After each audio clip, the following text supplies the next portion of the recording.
Hi there. I just came back from a great weekend of riding ATVs in Oxford County.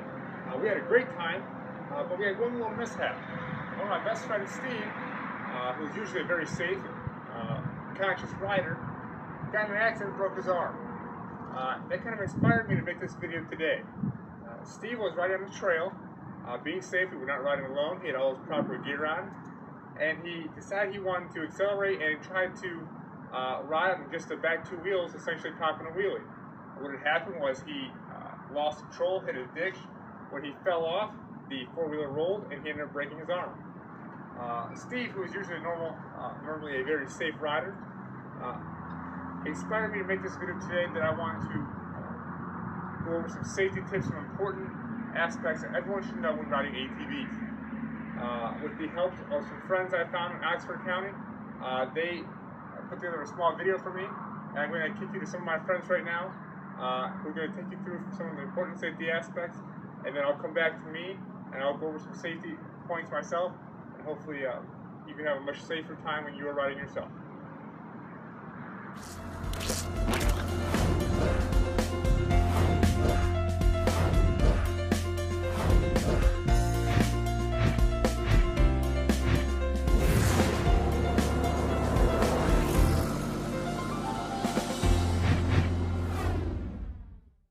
ATVing is one of the fastest growing sports in Canada, and why not? It's fun to ride and there are lots of trails made just for four-wheeling.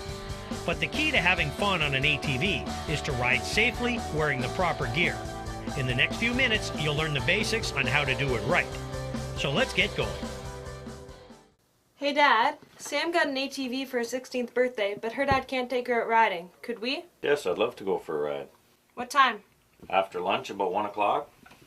You're in charge of the gear. I will get the ATVs ready and loaded on the truck. Thanks, Dad. You're the greatest. Lily's dad is going to be sure that the ATVs are in good working order and ready for a ride on the trails. Lily is busy gathering the boots, gloves, and helmets. Before we go any further, let's go over the rules. Oh, Dad, we're not stupid. It's much easier to go over them now before anyone gets lost. We don't want anybody lost on the trail. Let's try and stay together. If we get separated, stop and wait. If we come to a creek, a road, or a fork in the trail, then stop and we'll decide which way to go. We don't want anybody to get lost. Let's gear up and get going. These guys are doing it right. They are all on their own ATVs, designed and properly sized to carry them.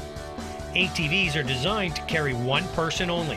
They are not designed to carry passengers. Watch your speed. You must always be in control of the ATV. You need to be able to see the trail ahead. If you cannot see over a hill or around a corner, go slowly. Slow down for any hazards you see on the trail. It's important that riders work as a team and stay together. When approaching a hill, you should keep both feet firmly on the footrests, shift the ATV into a low gear, and speed up before going up the hill. For small hills, shift your body weight forward by sliding forward on the seat. When going down a hill, you should keep both feet firmly on the footrests. Point the ATV directly downhill. Transfer your weight to the rear of the seat. Shift to low gear and go down with the throttle closed. Apply your brakes to reduce speed. Everyone needs to care for the environment. Ride so that there's minimal impact on your surroundings, wherever you ride. Keep the trail clean. Always take your garbage with you, and take it home for proper disposal.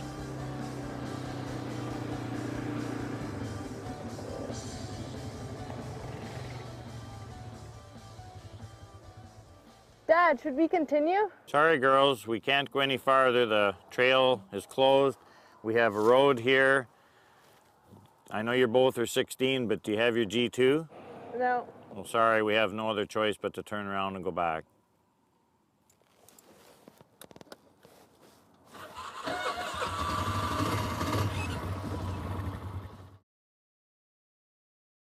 Bye. Thanks for the great time. So did you have fun today, Lily? Yeah, it was a lot of fun. Thanks, Dad. You're welcome. I'm really glad Sam called and then we got to go for a ride today. It was a lot of fun. But before you go, let me tell you what happened to me one day last year. In the summertime, I decided to go for a ride by myself. Although I really wanted to go riding across from my house because there were more hills, I knew that I couldn't because I didn't have the proper licensing to be on the road. I figured that since I was wearing all my gear and driving on a flat field, that I could go faster and make sharper turns than Dad usually allows me to. I was having a blast, until my one wheel got stuck in a hole and I went flying over the handlebars and landed on my arm. I consider myself very lucky that a broken arm and a few bruises were all that happened to me. Dad was pretty mad at me for not driving slower and now teaches me how to drive safely. I now have a whole new respect for the power of a machine. If you are thinking about going out riding in an ATV, be smart and master the basic riding skills first. Wear your gear and respect the machine. This video was produced by the Oxford County Injury Prevention Team. We'd like to thank the partners and our sponsors for making this project possible. For more information, contact Oxford County Public Health and Emergency Services at 519-539-9800 or 1-800-755-0394.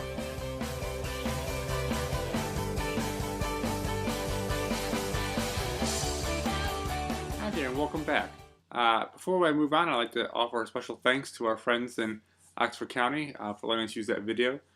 A lot of very important information went through there, and from there I'd like to move on. Let's start off by saying that in 2011, the Consumer Product Safety Report reported that there was over 100,000 injuries in the year 2011 alone related to ATV crashes. Unfortunately now, our friend Steve is now a statistic of that in the year 2014. While I'm here today, I like to try and prevent others in the future from becoming a stat like this. I like to cover some very important safety information I've compiled for us and go over a few important websites that might be of use to those of you in the future. First and foremost, when you are getting ready to ride, make sure your ATV is properly equipped in terms of your tires are inflated how they're supposed to be, engines working properly so you don't get stuck, and all the safety features are functioning properly. In terms of yourself as a rider, make sure you have a helmet that is the Department of Transportation compliant, means that the state that you live in has inspected and certified this helmet. You're wearing long sleeves and long pants in order to prevent any brush from hitting you and causing damage to your skin. Wear goggles to protect your eyes, gloves to protect your hands and knuckles as you drive so no sticks or branches will come off and hit you there.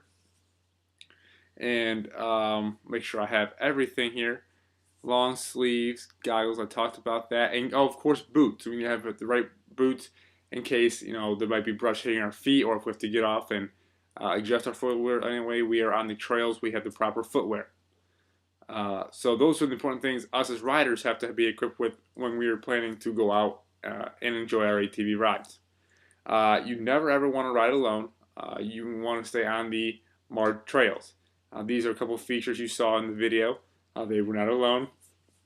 Lily asked her dad to go with her. Her dad was nice enough to agree and then brought her friend with them. So they were not alone on the trails. Also, you saw where the trail ended. You never want to go off a marked trail.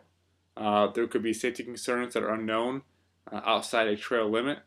So for that reason, you want to stay on marked trails. Also, you want to avoid paved roads, riding on them. When it comes to crossing them, as long as you do so safely, of course you check both directions, make sure it's a not too busy road, you're not crossing a major highway or anything. That's more acceptable, but to ride on a paved road for a prolonged period of time is not acceptable. You want to try and avoid that. You also saw that in the video as well. If you're under 16 years of age, it's a good idea that you have supervision. You always want to make sure you have the right ATV for you in terms of size and power. If you're on a Polaris Sportsman 500, which is a larger work brand, and you are a 10 or 12-year-old, that is probably too much four-wheeler, too much ATV power for that given age range. I need a smaller engine, a smaller sized ATV that suits them more properly. Also, you always want to have the right number of passengers. One, limit it to one if possible, and never more than one if the four-wheeler does not allow for that. So make sure you are meeting the occupancy requirements or limitations of that ATV. Taking a course would be a very smart idea. There's many hands-on courses that are offered in the counties where you live. It'd be smart to look into that. If you look into your outdoor ODNR websites, they often have some resources for you to check on that to see where your ATV courses are offered. And taking a hands-on course would be of great use for you to get to know how to use the four-wheeler or the ATV properly. Make sure I've covered everything that I wanted to go over. I'll move on to the appropriate websites. There is atv-youth.org, a very good website for youngsters who are deciding to use their ATVs. It has interactive games that they can play, and in these games that they're interacting in, there's safety tips embedded in them in different ways they can safely learn how to ride. So it engages them because it is interactive in the online gaming, which they're likely to enjoy, and they're learning from it as well. Also, there is a website called injuryfree.org, I believe it is, injuryfree.com, sorry. And they offer a checklist that you can go through before you go on a trip or riding trails to make sure that you yourself are safe, your four-wheeler is safe, and you're compliant with different safety rules that will, again, prevent any major incidents from happening while you're out. So these are a few facts I can compile for everyone at home. I hope you find this very useful. I've enjoyed making this because the ATV is something that I enjoy very much. And in my area here, we get a lot of it, being in a rural community with lots of wooded areas and trails. So it's something I see often, and I hope I help prevent some injuries today. Thank you so much, and when you're out there, be safe and enjoy your time in nature.